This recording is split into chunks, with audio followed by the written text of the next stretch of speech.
Good, good afternoon, everyone. We are continuing. Let's look at this other motility function of the GIT. It's called the defecation reflex. Defecation reflex. Okay. Now, defecation reflex. It's also a reflex. It means we need to identify the stimulus for defecation. We need to identify the receptors. We need to identify the center for defecation reflex.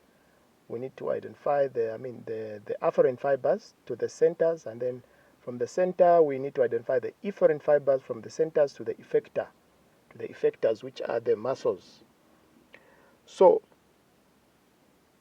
when the rectum is distended due to entry of feces by mass movements, sensory nerve endings are stimulated. So the urge to defecate first occurs when the rectal pressure increases to about 18 millimeters of mercury. But when the pressure reaches 55 millimeters of mercury, the external as well as the internal sphincter relaxes, and there's a reflex expulsion of the contents of the rectum. Okay, normally the internal sphincter is under involuntary control, but the external anal sphincter can be voluntarily controlled with the help of the pudendal nerve. We're going to see that. Okay, so this simple diagram is just illustrating the defecation reflex. Okay, what's a stimulus? The stimulus for defecation is just increase in the pressure in the rectum, okay, or the sigmoid colon and the rectum. There is increase in the pressure. So where is that pressure coming from? It's coming from the fecal matter. Okay, we know after digestion there is some stuff which are not absorbed in the body. The cellulose, the materials that cannot be absorbed by the body. Because the body just absorbs the micronutrients. Okay. Now the other stuff, they are not absorbed. So these are the ones that accumulates in the sigmoid colony and in the rectum. So these will compress on the walls of these components, the GIT. So the stimulus is distension of the rectum. Sensory receptors, they are located in the same walls of the GIT. Okay, we have sensory receptors that sends impulses to the myenteric plexuses. Okay, the myenteric plexuses, it makes synapses with this nerve. This afferent nerve fiber is called the pelvic nerve. Okay, so the pelvic nerve sends the information to the center. Now the center is not the brain. The center is in the sacral region of the spinal cord. Okay, the center is in the sacral segment of the spinal cord. That's where there will be processing of the defecation reflex. And once the impulse has been accepted, what do we mean by accepted? Because this impulse can be inhibited. But once the impulse has been accepted, said, okay, no problem, let there be defecation, it will come back through the pelvic nerve again. So the pelvic nerve can carry both afferent impulse and efferent impulses. Okay, so the pelvic nerve will innervates smooth muscles. Okay, it will innervate smooth muscles. So at the end of the innervation, it releases a neurotransmitter. That neurotransmitter, it's the one that causes muscle contraction, because it will result into depolarization of the smooth muscles. Once the neurotransmitter has been released, okay, it will result into depolarization. How?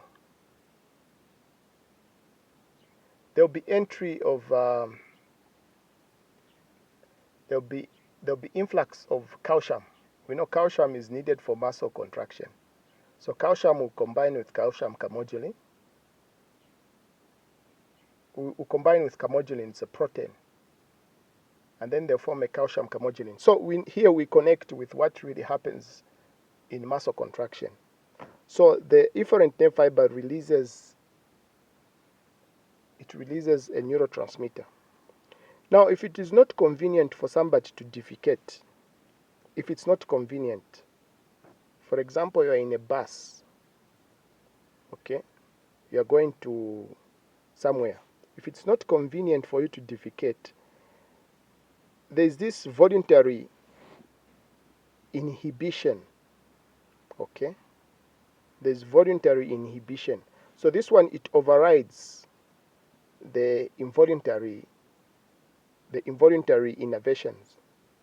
So the pudendal nerve innervates the external anal sphincter.